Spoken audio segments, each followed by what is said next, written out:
Sector क्या होता है, सेकेंडरी सेक्टर क्या होता है, टर्जरी सेक्टर क्या होता है। प्राइमरी में सारी की सारी खेती से रिलेटेड काम, और जिसमें हम डायरेक्टली नेचर से लेते हैं, जैसे कि फार्मिंग करते हैं तो फार्मिंग में हम क्या करते हैं, लैंड लेते हैं जो कि एक नेचुरल रिसोर्स है और फिर उससे प्रोडक्शन करते हैं उस पर, ठीक है।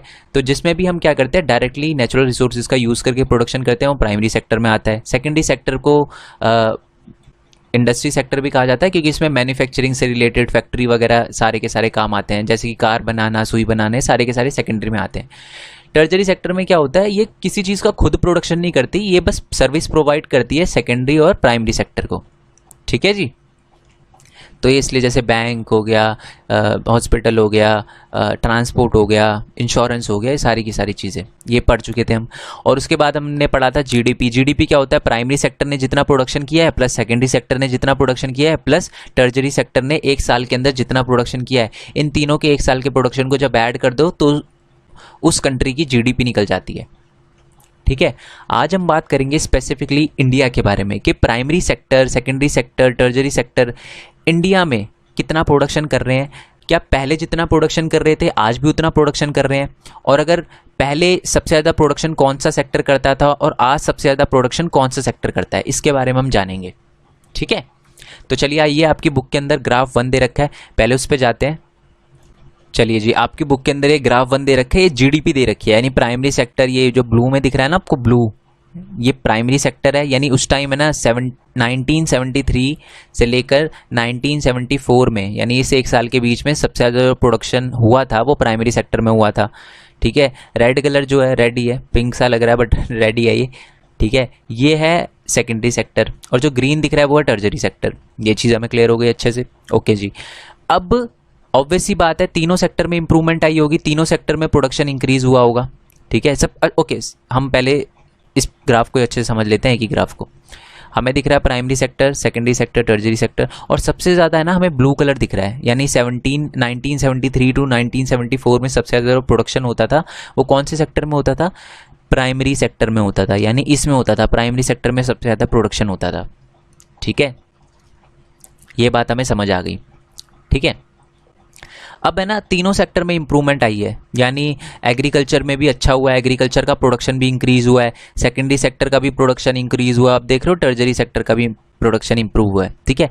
1973 टू 1974 में है ना सबसे ज़्यादा जो प्रोडक्शन करने वाला सेक्टर था वो हमारा प्राइमरी सेक्टर था। क्या 2013 से 2014 के बीच में भी क्या सबसे ज़्यादा प्रोडक्शन करने वाला सेक्टर प्राइमरी सेक्टर ही है? नहीं, सबसे ज़्यादा प्रोडक्शन करने वाला सेक्टर टर्जरी सेक्टर है, ओके। सबसे पहले तो मैं आपको ये बता देता हूँ, बहुत सारे बच्चे पूछेंगे कि सर उस टाइम प्राइमरी सेक्टर का प्रोडक्शन इतना ज़्यादा इंक्रीज़ क्यों था, उस टाइम सबसे ज़्यादा प्रोडक्शन जो है वो प्राइमरी सेक्टर में क्यों होता था।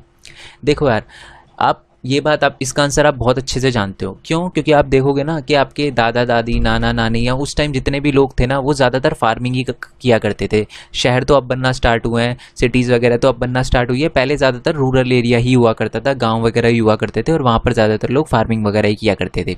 तो इसलिए ज़्यादातर जो प्रोडक्शन होता था उस टाइम प्राइमरी सेक्टर में होता था, ठीक है। बट आज की बात करें तो टाइम चेंज हो चुका है। आज क्या है, टेक्नोलॉजी का ज़माना है, सर्विसेज आ गई है, ऑनलाइन परचेज हम करते हैं, ट्रांसपोर्ट फैसिलिटी बहुत ज़्यादा अच्छी हो गई है, ठीक है। टूरिज़्म बहुत ज़्यादा, क्योंकि ये टूरिज़्म हो गया है, बैंक हो गया, सारी की सारी सर्विसेज हैं। और ये सर्विसेज आज हमारे इंडिया में सबसे ज़्यादा प्रोडक्शन जो होता है वो सर्विस सेक्टर में ही होता है। सॉफ्टवेयर वगैरह हम बनाते हैं, BPOs वगैरह हम प्रोवाइड करते हैं, ठीक है, बैंक, ठीक है। आज देखोगे ना, उस टाइम ज़्यादातर लोग पढ़े लिखे भी नहीं होते थे, बट आज लोग पढ़े लिखे हैं। क्यों? क्योंकि आज हर जगह स्कूल वगैरह किस में आते हैं, वो भी आपके टर्जरी सेक्टर में आते हैं, क्योंकि वो एक सर्विस प्रोवाइड ही कर रहे हैं। और अगर आप देखोगे हॉस्पिटल्स वगैरह, ठीक है, वो भी आपके किस में आते हैं, वो टर्जरी सेक्टर में आते हैं। पहले इतनी हेल्थ फैसिलिटी इतनी अच्छी नहीं हुआ करती थी, बट आज इतनी अच्छी है, ये हमें समझ आ गया, ओके। पहले तो इस ग्राफ के लिए कुछ क्वेश्चन दे रखे हैं, तो उनका आंसर बताओ आप। पहले का क्वेश्चन है, जो फर्स्ट क्वेश्चन है, which was the largest producing sector in 1973 to 1974। अच्छा, मैं गलती से है ना 1793 भी बोल देता हूँ, गलती से मुंह से निकल जाता है, तो कंफ्यूज नहीं होना, ठीक है। वो 1973 टू 1974, अभी देखना मेरे से बीच में गलती हो जाएगी बोलने में, ठीक है, तो ध्यान रखना इस चीज़ का, कंफ्यूज नहीं होना आपको, ओके। तो इसमें सबसे ज़्यादा जो सेक्टर कौन सा ज़्यादा प्रोड्यूस कर रहा है, नीचे कमेंट बॉक्स में बताओ, ठीक है। एंड सेकंड क्वेश्चन है कि which was the largest producing sector in 2013 to 2014। इस टाइम में यानी 2013 में सबसे ज़्यादा प्रोडक्शन करने वाला सेक्टर कौन सा है? साफ पता चल रहा है, टर्जरी सेक्टर। नेक्स्ट क्वेश्चन है कि कैन यू से which sector has grown the most over the 40 years, यानी इन 40 सालों के बीच में सबसे ज़्यादा जो ग्रोथ करी है वो कौन से सेक्टर ने करी है? सबसे ज़्यादा जो प्रोडक्शन इंक्रीज हुआ है वो टर्जरी सेक्टर का हुआ है। नेक्स्ट है कि what was the GDP of the India in 2013 to 14। GDP क्या होता है? इन तीनों का सम, यानी जो अगर मैं 1973 टू 1974 की बात करूं तो ऑलमोस्ट 6 लाख करोड़ हुआ करती थी, 6 लाख करोड़ रुपीज़ हुआ करती थी। बट आज अगर हम अपनी जीडीपी देखें, यानी primary sector plus secondary sector plus टर्जरी sector, तो ये हो रहा ऑलमोस्ट 56 लाख करोड़, यानी 56 लाख करोड़ रुपीज़। बहुत होता है यार, ठीक है। तो ये समझ आ गया। आपने एक चीज़ नोटिस करी होगी कि सबसे ज़्यादा जो इम्प्रूवमेंट हुई है वो टर्जरी सेक्टर में हुई है, ठीक है। ऐसा क्यों हुआ है? सबसे ज़्यादा इम्प्रूवमेंट टर्जरी सेक्टर में ही क्यों हुई है, सेकेंडरी सेक्टर या प्राइमरी सेक्टर में क्यों नहीं हुई? ये आपका मोस्ट इंपॉर्टेंट क्वेश्चन है। अब आ जाते हैं दोबारा नोट्स पे, वहाँ पे आपको आंसर दिखाता हूँ इनका। ओके जी, हम ग्राफ अच्छे से देख चुके थे। हमें क्या समझ आया कि rising importance of the टर्जरी sector in the production, जो टर्जरी सेक्टर में प्रोडक्शन बहुत ज़्यादा इंक्रीज हो रहा है। तो अब यही देखेंगे कुछ रीज़न जिनकी वजह से ऐसे क्यों है कि सबसे ज़्यादा जो प्रोडक्शन इंक्रीज हो रहा है वो टर्जरी सेक्टर का ही हो रहा है, ठीक है। इसके कुछ बेसिक रीज़न है, ठीक है। इंपॉर्टेंट क्वेश्चन है, देखो इंपॉर्टेंट लिखा हुआ है। तो आपको वीडियो ख़त्म होने से पहले, मेरे को नहीं पता वीडियो पॉज करके आप कितनी बार भी करो, बट वीडियो ख़त्म होने से पहले ये क्वेश्चन आपको अच्छे से लर्न होना चाहिए दोस्त। ये क्वेश्चन आता है, बहुत इंपॉर्टेंट क्वेश्चन है, इसलिए वीडियो पॉज करके इसको लर्न करो पहले, ठीक है। अभी है क्या, सबसे ज़्यादा जो प्रोडक्शन है वो टर्जरी सेक्टर में इंक्रीज़ क्यों हो रहा है? सबसे ज़्यादा प्रोडक्शन जो इंक्रीज़ हो रहा है वो टर्जरी सेक्टर में क्यों हो रहा है? पहला रीज़न है basic services like hospital, education, post and telegraph etcetera, ठीक है, बैंक वगैरह are the responsibility of the government and the government invest huge money on the basic services. देखो आपको पता है कि ये जो हॉस्पिटल है, एजुकेशन है, पोस्ट ऑफिस है, टेलीग्राम है, रोड्स हैं, बैंक है, इन सब की रिस्पॉन्सिबिलिटी गवर्नमेंट की होती है। और गवर्नमेंट बहुत ज़्यादा पैसा लगा रही है टर्जरी सेक्टर में, इन बेसिक सर्विसेज में, हॉस्पिटल वगैरह में, एजुकेशन वगैरह में। आप देखोगे अगर हॉस्पिटल में कोई भी प्रॉब्लम होती है ना, या एजुकेशन फील्ड में कोई भी प्रॉब्लम होती है तो सबसे पहले गवर्नमेंट पे उंगली उठाई जाती है कि यार हॉस्पिटल में सर्विसेज क्यों नहीं मिल रही, या एजुकेशन में ये क्यों फैसिलिटी नहीं मिल रही, है ना, या रोड ढंग से क्यों नहीं बन रही, बैंक ऐसा क्यों काम कर रहा है। सबसे ज़्यादा उंगली उठाई जाती है गवर्नमेंट पे। तो ये सारी की सारी बेसिक जो ज़रूरतें हैं ये पूरे करने का जो काम होता है वो गवर्नमेंट का होता है, और इसलिए गवर्नमेंट बहुत ज़्यादा पैसा टर्जरी सेक्टर में इन्वेस्ट कर रही है। और ऑब्वियस सी बात है, जब इतना सारा पैसा गवर्नमेंट टर्जरी सेक्टर में इन्वेस्ट कर रही है तो सबसे ज़्यादा प्रोडक्शन भी टर्जरी सेक्टर ही करके देगा, है ना। तो इसलिए टर्जरी सेक्टर सबसे ज़्यादा ग्रोथ हुई है टर्जरी सेक्टर में, ठीक है। पहला रीज़न ये था।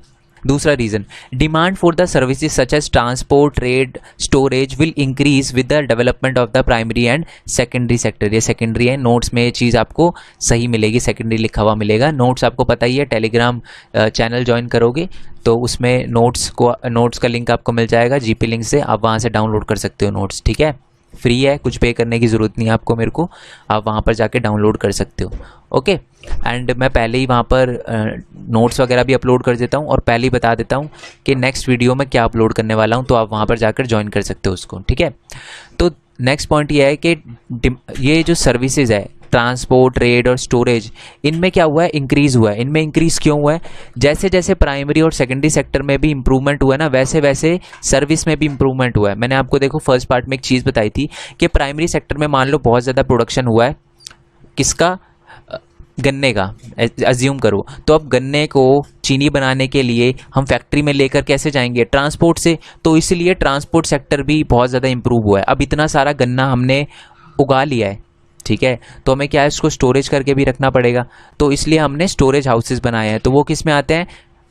टर्जरी सेक्टर में। तो इसलिए पहला रीज़न ये था कि बेसिक सर्विसेज की वजह से, बेसिक सर्विसेज में गवर्नमेंट इतना पैसा लगा रही है जो कि टर्जरी सेक्टर में आता है, तो वो ऑब्वियस सी बात है कि इतना प्रोडक्शन ज़्यादा करके भी देगा। दूसरा रीज़न ये है कि प्राइमरी और सेकेंडरी सेक्टर में इंप्रूवमेंट आया ना, तो उसकी वजह से क्या हुआ, टर्जरी सेक्टर में भी ट्रांसपोर्ट, ट्रेड और स्टोरेज में भी इंप्रूवमेंट आया है, ठीक है। थर्ड जो रीज़न है वो ये है कि कुछ लोग की इनकम राइज हुई है। जैसे कुछ बड़े बड़े बिजनेसमैन हैं, उनकी इनकम जब बढ़ने लगी ना, तो कुछ उनकी डिमांड भी बढ़ने लगी। किस तरह की डिमांड? जैसे सर्विसेज लाइक टूरिज्म, घूमना फिरना स्टार्ट कर दिया, शॉपिंग करना स्टार्ट कर दिया, बच्चों को अब प्राइवेट स्कूल में भेजना स्टार्ट कर दिया, प्राइवेट हॉस्पिटल, तो ये सारे के सारे सर्विसेज में आते हैं। तो इसी वजह से अब लोगों की इनकम बढ़ी तो लोग घूमेंगे फिरेंगे भी, ठीक है, लोग शॉपिंग भी करेंगे, लोग प्राइवेट हॉस्पिटल में इलाज करवाएंगे और प्राइवेट स्कूल में बच्चों को पढ़ाएंगे। तो इसलिए ये रीज़न है कि जैसे जैसे लोगों की इनकम बढ़ी वैसे वैसे टर्जरी सेक्टर में भी प्रोडक्शन इंक्रीज़ हुआ, ठीक है, और टर्जरी सेक्टर सर्विसेज ज़्यादा होने लगी, ठीक है। नेक्स्ट है कि over the past decades or so, new services such as those based on the information and technology and communication have become important and essential. The production of these services has been rising rapidly. आपको पता ही है पिछले कुछ 10-20 सालों में है ना, जो सर्विस सेक्टर में एक तरह से बूम आया है, जो टेक्नोलॉजी है वो बहुत ज़्यादा इंप्रूव हुई है, जिसकी वजह से टर्जरी सेक्टर में भी इम्प्रूवमेंट आया है। अब आप बोलोगे कैसे? देखो, पहले क्या कभी अब 1970 में 1980 में क्या लोग ऑनलाइन परचेज करते थे? कोई चीज़ नहीं करते थे, समझ रहे हो। बट आज टेक्नोलॉजी की मदद से टर्जरी सेक्टर में बहुत ज़्यादा इंप्रूवमेंट इस वजह से भी आया है क्योंकि टेक्नोलॉजी बदल गई है और अब वो चीज़ें हमारे लिए बहुत ज़्यादा एसेंशियल हो गई है, ठीक है। ओके, नेक्स्ट पॉइंट है कि बैंकिंग और इंश्योरेंस भी हमारे लिए आज बहुत ज़्यादा ज़रूरी हो गया है, ठीक है। डीमोनेटाइजेशन के बाद तो लोग घर में पैसा रखते ही नहीं, बैंक में जमा करवाते हैं, ठीक है। ओके, लास्ट जो रीजन है एलपीजी। अब ये बोलोगे सर एलपीजी क्या है? गैस सिलेंडर की बात। मस्त जोक मारा रे, ये हंस रहे हलकट हंस। नहीं, एलपीजी है लिबरलाइजेशन, प्राइवेटाइजेशन, ग्लोबलाइजेशन। अब ये है क्या? 1991 में, याद रखना 1991 में गवर्नमेंट ऑफ इंडिया ने ना कुछ चेंजेस किए थे अपनी पॉलिसी में, ठीक है। पहले क्या होता था कि कोई भी कंपनी है ना, सारी की सारी गवर्नमेंट कंपनियां ही हुआ करती थी। यानी आज जो हम लाइफ इंश्योरेंस वगैरह इंश्योरेंस की इतनी सारी कंपनियां देखते हैं, पहले नहीं थी, सिर्फ एक ही थी और कोई दूसरी कंपनी आ भी नहीं सकती थी, समझ रहे हो। तो ये सारी की सारी है ना, गवर्नमेंट ने अपनी पॉलिसी चेंज करी और ये बोला कि प्राइवेट कंपनियां भी अब आ सकती है। तो इसकी वजह से ज़्यादातर लोगों ने क्या किया, अपनी अपनी कंपनियां खोल दी। वो सारी की सारी सर्विस सेक्टर में आते थे और जिसकी वजह से क्या हुआ, बहुत ज़्यादा इम्प्रूवमेंट हुआ, बहुत ज़्यादा प्रोडक्शन इंक्रीज़ हुआ टर्जरी सेक्टर में। क्योंकि ऑब्वियसली बात है, पहले एक कंपनी हुआ करती थी, फिर 100 कंपनियां आ गई इंश्योरेंस की, तो प्रोडक्शन भी बहुत ज़्यादा इंक्रीज होगा, ठीक है। ये 5 रीज़न थे जिनकी वजह से क्या हुआ है, टर्जरी सेक्टर में इंप्रूवमेंट हुआ है। पहला, गवर्नमेंट बहुत ज़्यादा पैसे इन्वेस्ट कर रही है। दूसरा, प्राइमरी और सेकेंडरी सेक्टर में जैसे जैसे इंप्रूवमेंट आ रही है तो ट्रांसपोर्ट वगैरह में भी इंप्रूवमेंट हो रही है। तीसरा है कि लोगों की इनकम बढ़ रही है, जिसकी वजह से लोग क्या कर रहे हैं, टूरिज्म वगैरह, शॉपिंग वगैरह कर रहे हैं, जो कि टर्जरी सेक्टर में आता है, इसलिए उसमें इंप्रूवमेंट हो रही है। नेक्स्ट है कि इंफॉर्मेशन टेक्नोलॉजी की वजह से जो आज हमारे लिए बहुत ज़्यादा एसेंशियल हो गई है, उसकी वजह से प्रोडक्शन इंक्रीज़ हो रहा है टर्जरी सेक्टर का। आपको बता ही चुका, ऑनलाइन बिजनेस आता है इसमें। नेक्स्ट है कि 1991 के अंदर एक एलपीजी लाई थी गवर्नमेंट, एक पॉलिसी लाई थी जिसको कहते हैं लिबरलाइजेशन, प्राइवेटाइजेशन और ग्लोबलाइजेशन, जिसकी मदद से जो हमारा टर्जरी सेक्टर है उसको ग्रोथ होने में बहुत ज़्यादा हेल्प मिली है, ठीक है। ये सारे के सारे रीज़न थे, ये आपको लर्न कर रहे हो। आई डोंट नो कैसे करने हैं, बट आपको ये सारे के सारे पॉइंट लर्न हो जाने चाहिए वीडियो एंड होने से पहले। Where are most of the people employed? देखो, हमें ये तो समझ आ गया कि सबसे ज़्यादा जो प्रोडक्शन इंक्रीज हुआ है वो टर्जरी सेक्टर का हुआ है, ठीक है। Over the period of the time हमने देखा है 1973-4 की बात करें तो सबसे ज़्यादा शेयर पहले प्राइमरी सेक्टर का होता था, बट आज की बात करें तो सबसे ज़्यादा शेयर टर्जरी सेक्टर का है। हमारे जीडीपी में सबसे ज़्यादा प्रोडक्शन टर्जरी सेक्टर में होता है। इस वाले टॉपिक में हम ये देखने वाले हैं, क्या सबसे ज़्यादा लोग भी टर्जरी सेक्टर में काम करते हैं, और अगर सबसे ज़्यादा लोग टर्जरी सेक्टर में काम नहीं करते तो कौन से सेक्टर में, प्राइमरी, सेकेंडरी, किस सेक्टर में सबसे ज़्यादा लोग काम करते हैं वो देखने वाले हैं। उसके लिए हमें ग्राफ्स सेकंड और थर्ड पे जाना पड़ेगा। ये आपकी बुक में दे रखा है, बुक में थोड़ा सा कंफ्यूजिंग होगा आपके लिए क्योंकि बुक में थोड़ी सी एक प्रॉब्लम है, ठीक है। मैं बताऊंगा, ग्राफ में थोड़ी सी प्रॉब्लम दे रखी है बुक में, तो मैं आपको अपनी तरफ से समझा सकता हूँ। डेटा थोड़ा चेंज हो सकता है, डरने की ज़रूरत नहीं है, बट मेरा लॉजिक और ये ग्राफ क्या समझाना चाह रहा है आपको वो अच्छे से क्लियर हो जाएगा। देखो, उस टाइम अगर हम बात करें 1973-74 की बात करें, ठीक है, तो 48% मान लो फार्म यानी प्राइमरी सेक्टर, 48% जो प्रोडक्शन होता था वो फार्म से होता था। यानी हमारे किससे हुआ करता था, प्राइमरी सेक्टर से 48% प्रोडक्शन हुआ करता था, जो सबसे ज़्यादा है। 12% जो प्रोडक्शन हुआ करता था फैक्ट्री से हुआ करता था, और जो 40% प्रोडक्शन है वो ऑफिस से, हॉस्पिटल वगैरह से हुआ करता था। तो यानी सबसे ज़्यादा जो जीडीपी में शेयर था वो किसका था, प्राइमरी सेक्टर का था, ठीक है। और लोगों की बात करें तो लोग भी सबसे ज़्यादा प्राइमरी सेक्टर में ही काम करते थे 1973 और 74 में, 18% जो लोग थे वो टर्जरी सेक्टर में काम करते थे, 11% जो लोग हैं वो सेकेंडरी सेक्टर में काम करते थे और 71% लोग, सबसे ज़्यादा लोग काम करते थे प्राइमरी सेक्टर में। ठीक है, बट अगर हम 2017 और 18 की बात करें, ठीक है, 2017 और 18 की बात करें तो मैंने अभी अभी बताया सबसे ज़्यादा शेयर आज टर्जरी सेक्टर का है। 68% ऑफिसेज है, मतलब हॉस्पिटल वगैरह। ऑफिस मैंने इसलिए लिखा है क्योंकि सर्विस को डिनोट करता है। ठीक है, 20% फैक्ट्री का प्रोडक्शन है। ठीक है, और प्राइमरी सेक्टर सिर्फ और सिर्फ 12% है। आज 12% ही प्रोडक्शन हो पा रहा है प्राइमरी सेक्टर में। बट आप देखोगे कि आज भी सबसे ज़्यादा जो लोग हैं वो आज भी हमारे प्राइमरी सेक्टर में ही काम करते हैं। अब बहुत सारे बच्चे पूछेंगे क्यों सर आज भी लोग प्राइमरी सेक्टर में काम ज़्यादा क्यों करते हैं, जबकि प्रोडक्शन तो बहुत ही कम हो रहा है, और ज़्यादातर लोग जो प्रोडक्शन है उसके हिसाब से तो सबसे ज़्यादा लोग टर्जरी सेक्टर में काम करने चाहिए, क्योंकि सबसे ज़्यादा प्रोडक्शन भी वही कर रहा है। बट मैं इसको आपको पहले इसका एग्जाम्पल देता हूँ, फिर आपको समझ आएगा। देखो, रोड बनाना किस में आता है? रोड बनाना आता है हमारा टर्जरी सेक्टर में। आपको पता ही है, रोड वगैरह, ये यातायात वगैरह जिसको ट्रांसपोर्ट कहते हैं। ठीक है, अब ध्यान से सुनना। पहले क्या होता था, रोड बनाने के लिए बहुत सारे मजदूर लगते थे, बहुत सारे मजदूर लगते थे। बट उसके बाद क्या आ गई, मशीन आ गई, और मशीन से जो 1000 लेबर काम करते थे ना, अब वही मशीन से ही काम कर दिया जाता है। ठीक है, 4-5 बंदे ही काम कर देते हैं। तो इसीलिए टर्जरी सेक्टर के इम्प्रूवमेंट होने के साथ साथ हमारी टेक्नोलॉजी में भी इम्प्रूवमेंट आया है, और टेक्नोलॉजी में इम्प्रूवमेंट आया है तो इसीलिए टर्जरी सेक्टर में ज़्यादातर लोग काम नहीं करते। क्यों? क्योंकि टर्जरी सेक्टर में अब बहुत सारे चेंज आ गए हैं, टेक्नोलॉजी चेंज हो गई है, और अब टेक्नोलॉजी ही बहुत सारे लोगों का काम एक साथ कर देती है। इसलिए आज भी प्राइमरी सेक्टर में ही ज़्यादातर लोग काम करते हैं, टर्जरी सेक्टर में ज़्यादातर लोग काम नहीं करते, क्योंकि कंप्यूटर कर देता है उनका काम टर्जरी सेक्टर में। ठीक है, आज भी रोड बनाने का काम हम ट्रैक्टर वगैरह से और रोड रोलर से कर देते हैं। ठीक है, लोगों की ज़रूरत नहीं पड़ती। ओके, तो इसलिए आज ज़्यादातर लोग टर्जरी सेक्टर में काम नहीं करते। ठीक है, बट ज़्यादातर लोग फिर प्राइमरी सेक्टर में ही काम क्यों करते हैं? सेकेंडरी में भी तो कर सकते हैं, प्राइमरी सेक्टर में ही सबसे ज़्यादा लोग काम क्यों करते हैं? इसका भी रीज़न मैं आपको बताऊंगा। पहले एक बार जो लिखा हुआ है वो बता देता हूँ। अच्छा, एक और बात, ये जो आपको ग्राफ दिख रहे हैं, ये जो मैं आपको समझा रहा हूँ ना, ये वाले ग्राफ सेकंड और ग्राफ थर्ड, ये डेटा थोड़ा चेंज हो सकता है, बट डरने की ज़रूरत नहीं है। जो चीज़ आपको बताना चाहता था ये ग्राफ, मैंने अच्छे से क्लियर करवा दिया है। ठीक है, अब आते हैं। देखो, a remarkable fact about India is that while there has been change in the share of the 3 sector in GDP, a similar shift has not take place in employment. यानी हमने देखा कि सबसे ज़्यादा over the period of the time GDP में सबसे ज़्यादा जो शेयर है वो टर्जरी सेक्टर का बढ़ा है, बट सबसे ज़्यादा लोग टर्जरी सेक्टर में काम नहीं करते। ठीक है, the primary sector continue to be the largest employer even now. आज भी सबसे ज़्यादा लोग जो हैं वो प्राइमरी सेक्टर में ही काम करते हैं। इसका सबसे बड़ा रीज़न पता है क्या है? इसका सबसे बड़ा रीज़न है डिस्गाइज्ड अनएम्प्लॉयमेंट। ये वर्ड आपको थोड़ा थोड़ा सुना हुआ सा लग रहा होगा, या हिडन एम्प्लॉयमेंट भी कहते हैं इसको। ठीक है, अब इसकी डेफिनेशन पढ़ता हूँ, क्लियर हो जाएगा आपको। Disguised unemployment is the kind of unemployment in which there are people who are visibly employed but they are actually unemployed, made work less than their potential.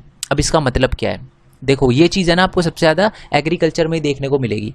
एक फार्म है, ठीक है, उसमें 10 बंदे काम कर रहे हैं, आपने 9th में भी पढ़ा होगा, 10 बंदे काम कर रहे हैं, 100 किलो अनाज उगा रहे हैं। अगर उस 10 बंदों को आप 5 भी कर दो ना, मज़े की बात है, तब भी उतना ही प्रोडक्शन होगा, सेम ही प्रोडक्शन होगा।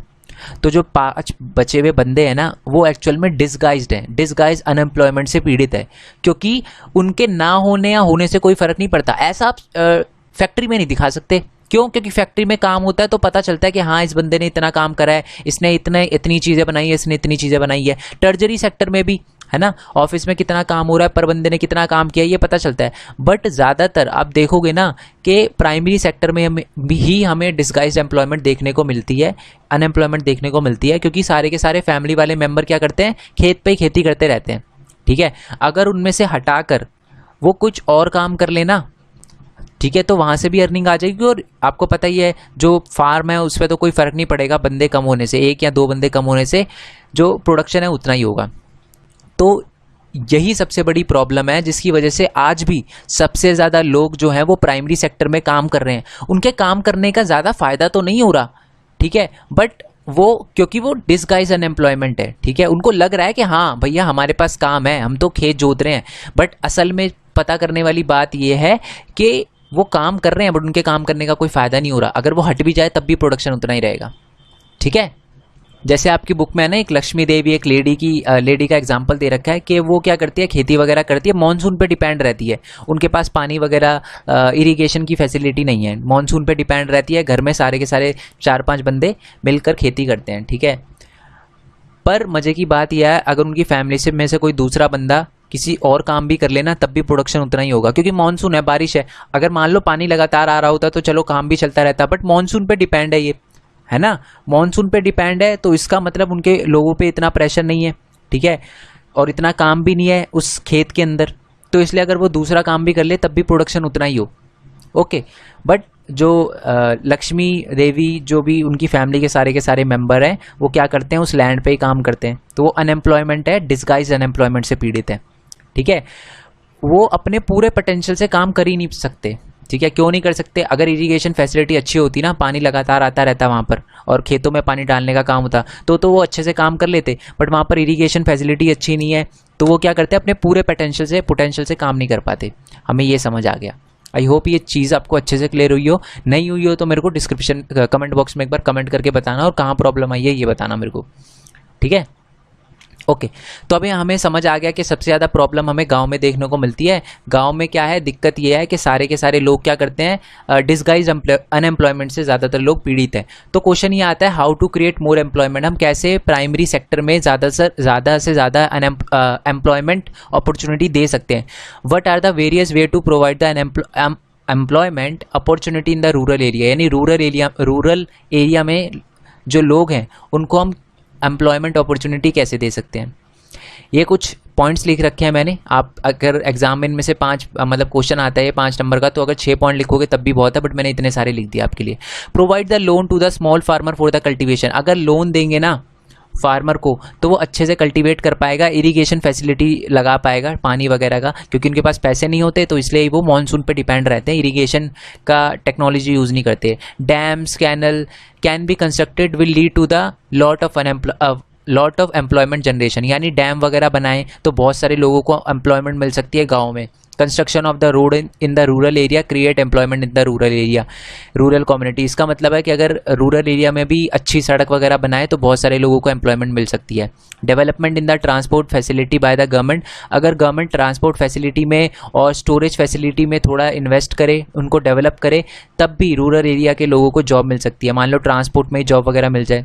नेक्स्ट है कि agro based industry can be set up in a rural area, इसका मतलब है कि एग्रो बेस्ड इंडस्ट्री भी लगानी चाहिए रूरल एरिया में, जैसे हनी कलेक्ट करने की ऐसी इंडस्ट्री रूरल एरिया में लगानी चाहिए, वो ज़्यादा अच्छा रहेगा, लोग अच्छा अर्न कर पाएंगे, लोगों को एम्प्लॉयमेंट मिल पाएगी। More and more school should be open which would create job for the education sector and literacy as well, rural area will increase. इसका मतलब है कि हम अगर ज़्यादा से ज़्यादा स्कूल खोलें तो पहली बात तो स्कूल में आपको पता है बहुत सारी जॉब भी आएगी स्कूल बनने के साथ साथ, और लोगों में रूरल एरिया में लिटरेसी भी इंक्रीज होगी। नेक्स्ट पॉइंट है establishment and the promotion of the, अच्छा ये पढ़ाने के बाद एक बार मैं रिवाइज करवाऊंगा, यहीं पर इसी वाली वीडियो में रिवाइज करवाऊंगा, तो इसलिए इसको अच्छे से देखना। Establishment and the promotion of the cottage and the small scale industry, यानी हमें स्मॉल स्केल इंडस्ट्री में भी, जो गाँव में स्मॉल स्केल इंडस्ट्री है, जो कॉटेज इंडस्ट्री है, उसको भी प्रमोट करना चाहिए, जिससे ज़्यादा से ज़्यादा एम्प्लॉयमेंट जनरेट हो, ठीक है। ये इतने सारे के सारे हमारे सॉल्यूशन है कि हम गांव में या रूरल एरिया में कैसे एम्प्लॉयमेंट प्रोवाइड कर सकते हैं। इंपॉर्टेंट क्वेश्चन है, एग्जाम में आता है। अब देखो क्या गवर्नमेंट कुछ कर रही है, ठीक है। We need to some quick measure for the tackling the problem of unemployment in the rural area, हमें कुछ जल्दी से जल्दी कुछ मेजर लेने पड़ेंगे जिससे रूरल एरिया में हम एम्प्लॉयमेंट कम कर सके और उनको डिस्गाइज अनएम्प्लॉयमेंट से निकाल सके। क्या गवर्नमेंट ने ऐसा कुछ किया है? बिल्कुल। Recognise this the central government in India made a law implementing law, LAWL law यानी कानून, law implementing the right to work about 625 district in India, ठीक है, डिस्ट्रिक्ट ऑफ इंडिया, यानी सेंट्रल गवर्नमेंट ने क्या करा है 625 डिस्ट्रिक्ट में इंडिया के अंदर एक लॉ लेकर आई है, that is right to work. अब उसमें क्या है, एक स्कीम स्टार्ट की, जोर जोर से बोल के लोगों को स्कीमें बता दे। या मनरेगा, ये भी आपने पढ़ा होगा, मनरेगा की फुल फॉर्म एग्जाम में पक्का आती है, Mahatma Gandhi national rural employment guarantee act 2005, ठीक है। और इसका एम क्या है, ठीक है, और उसमें होता क्या, अब देखो इसमें क्या होता है, मनरेगा में है ना कोई भी बंदा अप्लाई कर सकता है गाँव का, ठीक है, गवर्नमेंट उसको उससे क्या काम करवाती है, मैनुअल वर्क वगैरह करवाती है, और गवर्नमेंट बोलती है कि 365 दिन में से हम साल में कम से कम 100 दिन तो तुम्हें काम देंगे ही देंगे। अगर गवर्नमेंट 100 दिन काम नहीं दे पाती ना, तो उसे भत्ता दिया जाता है, बेरोजगारी भत्ता दिया जाता है, यानी एम्प्लॉयमेंट अलाउंस दिया जाता है। यानी जिस दिन उसको काम नहीं मिलेगा, मान लो 100 दिन में से उसको सिर्फ 90 दिन काम मिला, तो 10 दिन जो उसको काम नहीं मिला ना, उसको पैसे प्रोवाइड किए जाएंगे। ये है मनरेगा, ठीक है। अब देखो इससे क्या है, लोगों को एम्प्लॉयमेंट भी मिलेगी, काम वगैरह भी हो जाएगा, और ऐसा कोई बड़ा काम नहीं होता, छोटे मोटे पत्थर वगैरह उठाना, रोड वगैरह पे पत्थर उठाना, ठीक है, रोड वगैरह बनाना, रोड के गड्ढे वगैरह बनना, ये काम होता है। It aims to provide the employment of the 100 in a year, यानी 100 दिन तक तो कम से कम रूरल एरिया में लोगों को एम्प्लॉयमेंट मिले ही मिले, ये एम है हमारी मनरेगा का। All those who are eligible to work would be guarantee by the government, यानी जो भी वर्क के लिए एलिजिबल है उसको गवर्नमेंट गारंटी देती है कि हाँ तुम्हें हम काम देंगे। If government fail to do so it will give unemployment allowance to the people, यानी उनको क्या दिया जाता है, बेरोजगारी भत्ता यानी अनएम्प्लॉयमेंट अलाउंस दिया जाता है, कुछ पैसे दिए जाते हैं। अच्छा, ये मनरेगा स्कीम क्यों चलाई गई है, इसका मेन ऑब्जेक्टिव क्या है, आपको पता ही है, to increase the income of the income and the employment to the people, लोगों की इनकम में इंक्रीज हो, ठीक है। जैसे वो लक्ष्मी देवी जी हैं, उनकी फैमिली के कुछ लोग जाके मनरेगा स्कीम के अंदर भी क्या हो सकते हैं, अप्लाई कर सकते हैं, जिनसे कुछ एक्स्ट्रा पैसे भी आ जाए, थोड़ी इनकम भी इंक्रीज हो जाए और लोगों को एम्प्लॉयमेंट भी मिल जाए। दूसरा है कि every state region can develop tourism, regional craft etcetera, और मनरेगा से क्या होता है, उस एरिया में थोड़ा डेवलपमेंट हो सकता है, जैसे रोड वगैरह बनेगी तो अच्छा होगा ना, तो ये सारी की सारी चीज़ें, ठीक है। तो अब देखो थोड़ा सा रिवाइज करवा देता हूँ जिससे आपको प्रॉब्लम ना आए। तो हमें समझ आया कि सबसे ज़्यादा primary sector over the period of the time सबसे ज़्यादा जो शेयर था वो प्राइमरी सेक्टर का था, बट आज सबसे ज़्यादा शेयर जो है वो टर्जरी सेक्टर का है। बट ज़रूरी नहीं है टर्जरी सेक्टर का सबसे ज़्यादा प्रोडक्शन तो हो रहा है, बट सबसे ज़्यादा लोग आज भी प्राइमरी सेक्टर में काम कर रहे हैं। क्यों काम कर रहे हैं सबसे ज़्यादा लोग प्राइमरी सेक्टर में, क्योंकि आज भी जो वो लोग हैं वो डिस्गाइज अनएम्प्लॉयमेंट से पीड़ित हैं, उनको लग रहा है कि वो काम कर रहे हैं बट उनके काम करने का कोई फ़ायदा नहीं हो रहा। इसके सॉल्यूशन के लिए गवर्नमेंट ने कुछ किया है, बिल्कुल कुछ कर सकते हैं गवर्नमेंट, हाँ जी गवर्नमेंट कुछ कर सकती है, लोन वगैरह प्रोवाइड कर सकती है, रोड वगैरह बना सकती है, डैम्स वगैरह बना सकती है, एग्रो बेस इंडस्ट्री लगा सकती है, ठीक है, और स्मॉल स्केल इंडस्ट्री को प्रमोट कर सकती है, ये सारी की सारी चीज़ें कर सकती है। बट क्या गवर्नमेंट ने कुछ ऐसा स्टेप लिया है जो क्विक मेजर हो, इसी के लिए कुछ लॉ बनाया है? बिल्कुल, गवर्नमेंट ने एक मनरेगा बनाया, 2005 सितंबर में बनाया था। ये 100 दिन के लिए गारंटी देती है गवर्नमेंट कि हम आपको 100 दिन तक तो काम देंगे ही देंगे, ठीक है, और अगर नहीं दे पाए तो हम आपको अनएम्प्लॉयमेंट अलाउंस देंगे, ठीक है। एंड इसका ऑब्जेक्टिव क्या था, ऑब्जेक्टिव यही है कि लोगों की एम्प्लॉयमेंट लोगों को मिले और साथ में लोगों की इनकम भी इंक्रीज़ हो। लक्ष्मी देवी जैसे जो लेडी हैं वो अपनी फैमिली में अच्छा खासा इनकम अर्न कर पाए, और साथ में इससे क्या होता है, स्टेट का भी डेवलपमेंट होता है, रोड वगैरह बनती